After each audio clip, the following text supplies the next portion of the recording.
사람들은 자신의 정체성과 추구하는 가치에 따라 여러 가지 공동체를 이루며 살아가고 그 공동체에 친밀하게 동화될 때 안정감을 느끼며 더욱 성장하게 됩니다.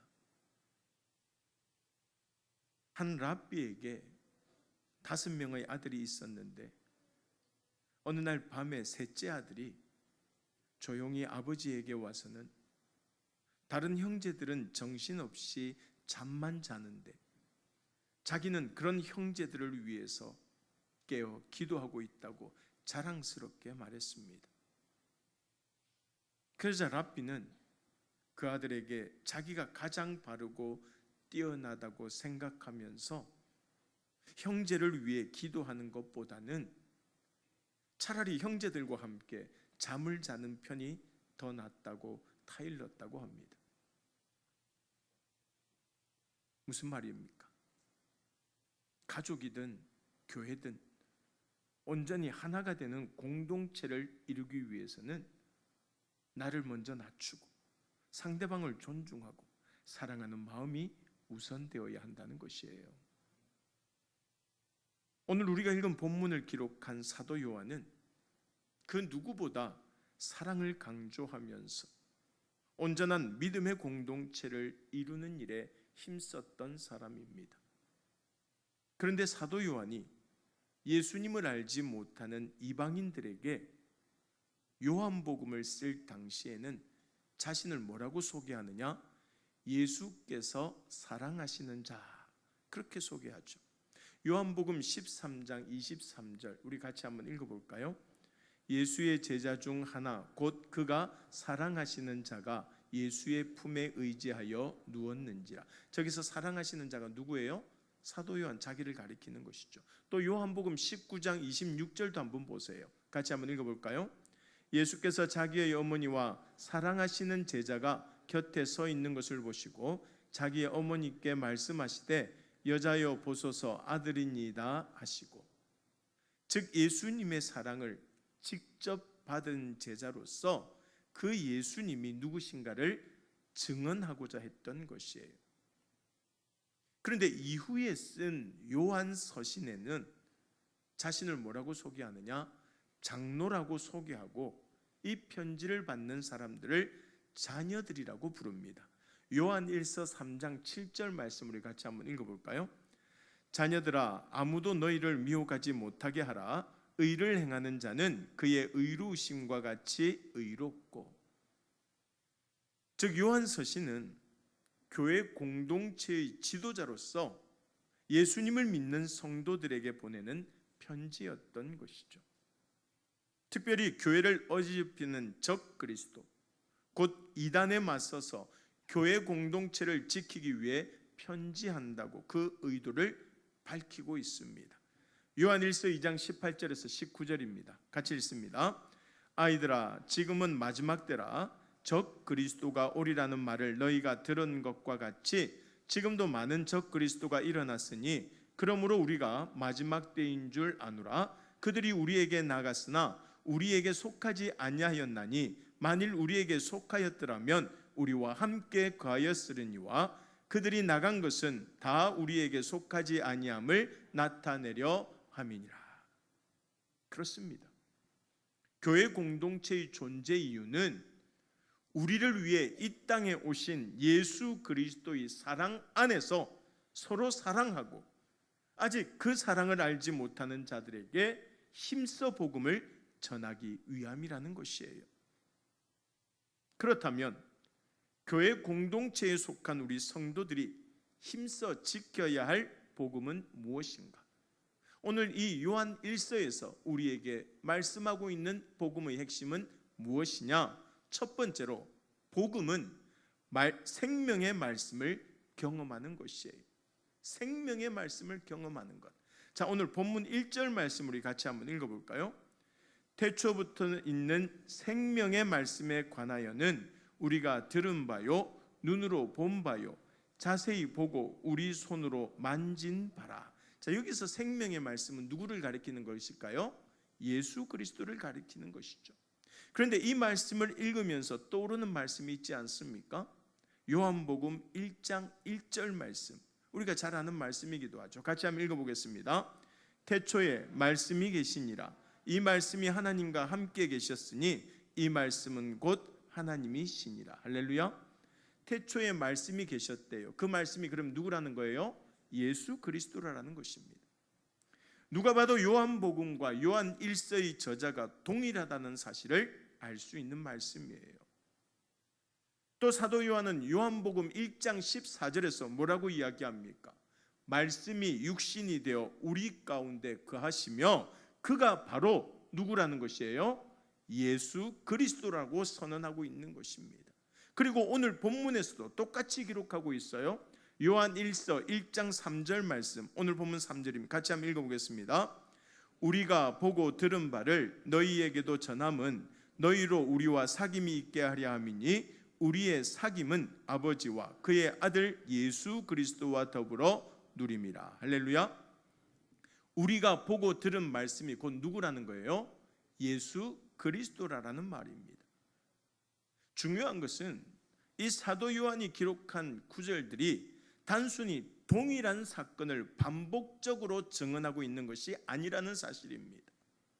요한복음이 태초에부터 계신 예수 그리스도와 성육신에 대해서 증거하고 있다면 이 요한 서신은 그를 믿는 성도들, 곧 우리가 이제 그분을 알게 되었을 뿐만이 아니라 직접 경험하게 되었다는 사실을 증거하고 있는 것이에요. 그래서 사도 요한은 우리가 예수님을 듣고 보고 만졌다는 말로 서신을 시작하고 있는 것이에요. 물론 이 말씀을 기록한 사도 요한은 예수님의 제자로서 예수님의 말씀을 직접 듣고 예수님을 직접 보고 만질 수도 있었습니다. 하지만 그가 여기서 증언하는 것은 그런 물리적인 경험만이 아니라는 것이에요. 사도 요한은 요한 서신에서 예수님을 그냥 말씀이라고 하지 않고 생명의 말씀이라고 하죠. 그리고 2절에서는 영원한 생명이라고 말씀합니다. 이는 곧 우리가 예수님을 알고 믿는 순간 영생을 얻고 나아가서 영원한 생명이신 예수님을 경험하게 된다는 말이에요. 그래서 요한복음 17장 3절 말씀에 보면 이런 말씀이 있습니다. 우리 같이 한번 읽어보겠습니다. 영생은 곧 유일하신 참 하나님과 그가 보내신 자 예수 그리스도를 아는 것이니이다. 영생은 누구를 아는 것이라고요? 예수 그리스도를 아는 것이다. 그런데 여기서 안다라는 말은 단순히 정보를 얻는 것이 아니라 경험하는 것을 의미하는 것이에요. 시편 34편 8절 말씀에 보면 이런 말씀이 있죠. 여호와의 선하심을 어떻게 알아요? 맛보아 알지어다. 여호와의 선하심을 어떻게 안다고요? 맛보아 안다는 거예요. 무슨 말입니까? 단지 하나님을 아는 데서 그치지 말고 하나님께서 얼마나 좋으신 분인지 직접 경험해서 우리는 알아야 된다는 것이에요.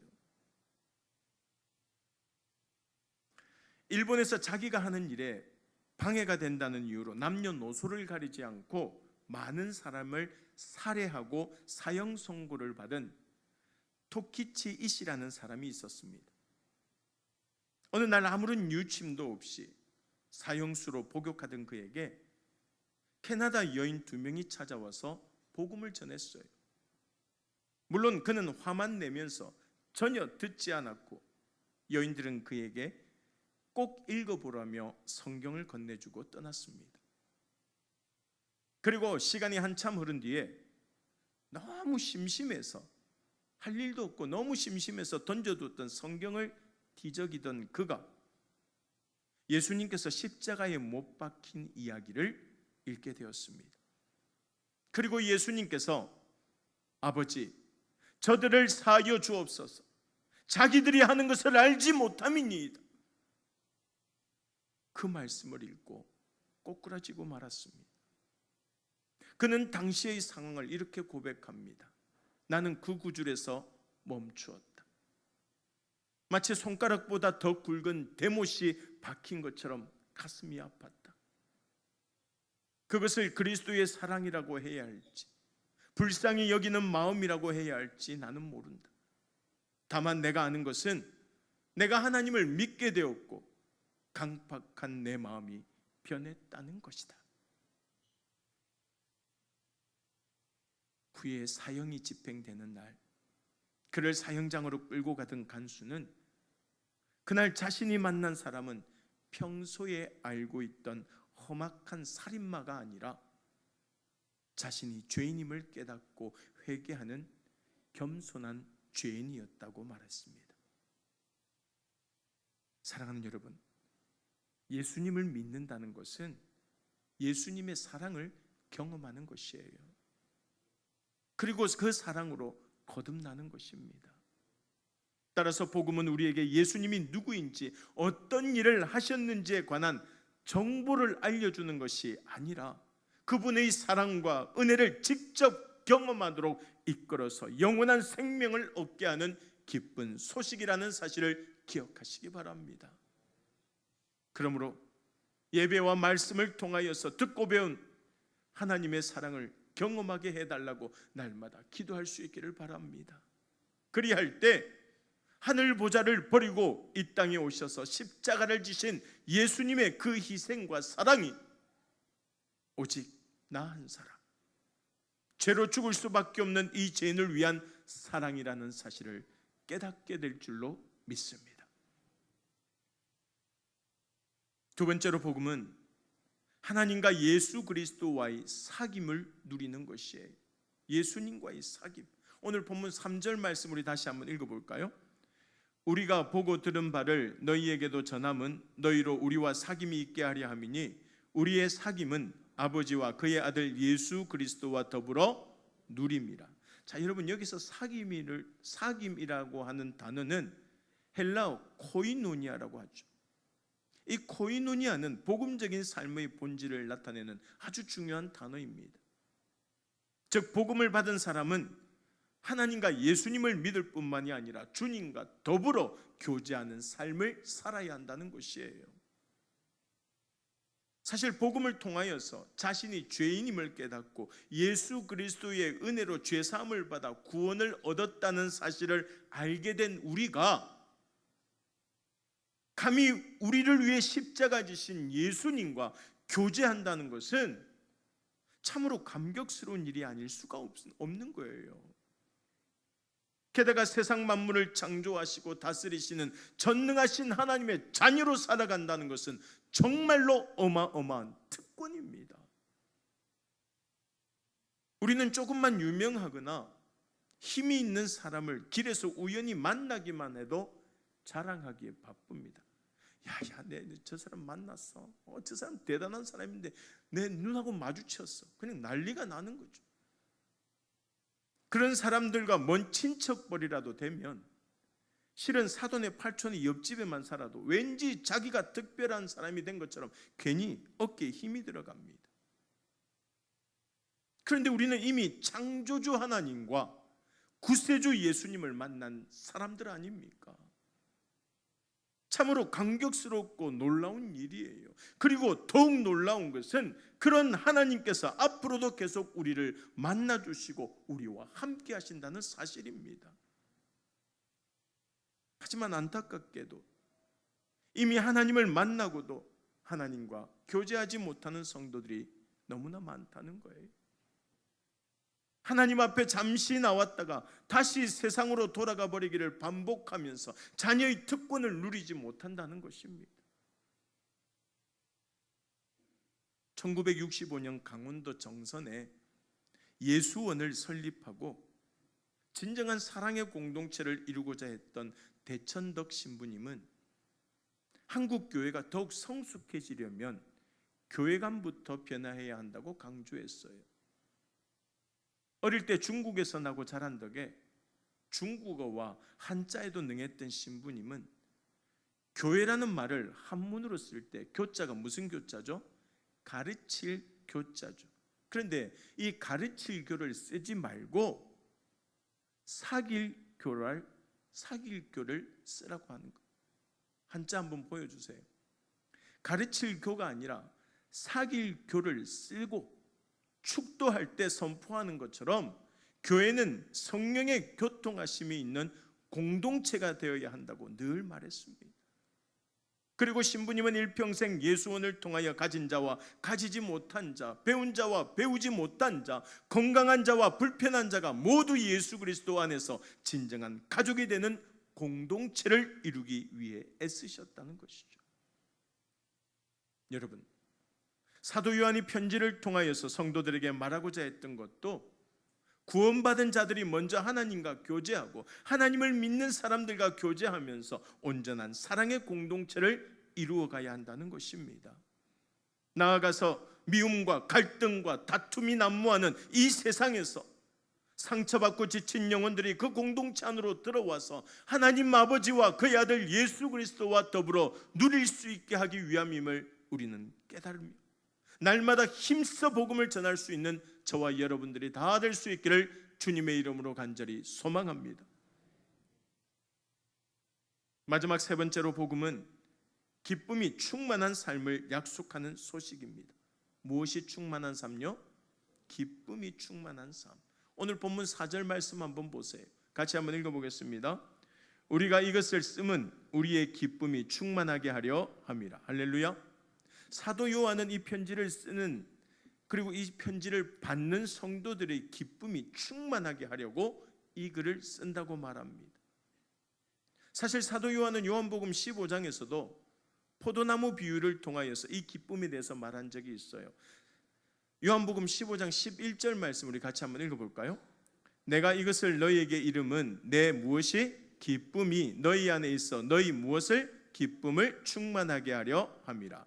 그런데 어떻게 해야 기쁨을 충만하게 누릴 수 있다고 말하느냐? 바로 그 다음 구절인 요한복음 15장 12절에 보면 그 답이 나와요. 같이 한번 읽겠습니다. 내 계명은 곧 내가 너희를 사랑한 것 같이 너희도 서로 사랑하라 하는 이것이니라. 할렐루야. 참 기쁨은 뭐 할 때 이루어진다고요? 서로 사랑할 때. 물론 사도 요한은 죽는 날까지 서로 사랑하라고 외쳤던 사랑의 사도답게 요한 서신에서도 이 교훈을 매우 강조합니다. 서로 사랑함으로써 충만한 구원의 기쁨을 누릴 수 있다고 말이죠. 요한 1서 3장 14절입니다. 같이 읽습니다. 우리는 형제를 사랑함으로 사망에서 옮겨 생명으로 들어간 줄을 알거니와 사랑하지 아니하는 자는 사망에 머물러 있느니라. 우리가 생명을 가진 자, 영생을 가진 자라는 사실은 형제를 사랑함으로써 증명되는데, 이 사랑은 내 삶이 즐겁고 좋을 때뿐만이 아니라 힘들고 어려울 때도 주님께 받은 그 사랑과 은혜로 말미암아 나보다 더 힘들고 어려운 이웃을 보살피고 도와주는 사랑을 말씀하고 있는 것이에요.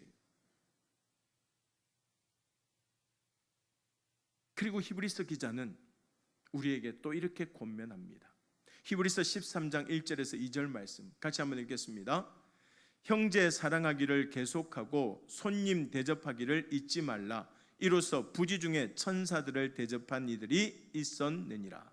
여러분, 하나님께서는 부족하고 죄 많은 우리를 아무 조건 없이 값도 없이 사랑하시고 그 은혜에 감사할 줄 아는 사람에게는 그의 합당한 대접을 해주십니다. 사실 하나님께서는 우리에게 천지 만물을 주셨고 우리가 범죄했을 때에는 자기 아들을 십자가에 내어주셔서 그 피로 우리를 죽음에서 건져주셨어요. 하나님께서는 이미 우리를 가장 존귀하게 대접해 주셨다는 말입니다. 그러므로 그토록 귀한 대접을 받은 우리 역시 하나님을 극진하게 대접해야 하지 않겠습니까? 어떻게 해요? 마음과 정성을 다해 하나님을 예배하고 하나님의 말씀에 온전히 순종함으로써 하나님의 이름을 높이고 영광을 돌려야 한다는 것이에요. 또 예수님께서는 우리가 대접을 받고자 하는 대로 남을 대접하라고 말씀하셨는데, 사실 우리가 남을 대접하는 것은 인간관계를 넘어서 주님을 대접하는 것이 됩니다.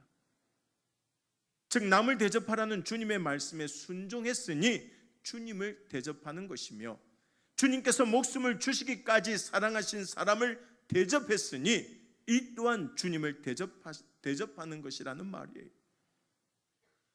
이렇게 하나님의 사랑을 받은 우리가 남을 대접함으로써 하나님의 사랑을 전하고 그들도 그리스도와 더불어 누리는 기쁨을 충만히 누리게 되는 것, 이것이 바로 복음이라는 것이에요.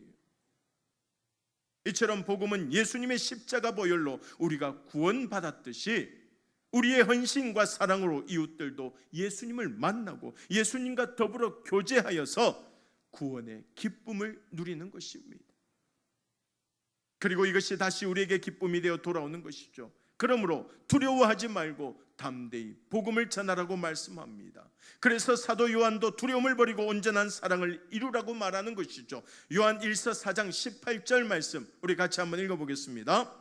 사랑 안에 두려움이 없고 온전한 사랑이 두려움을 내쫓나니 두려움에는 형벌이 있음이라. 두려워하는 자는 사랑 안에서 온전히 이루지 못하였느니라.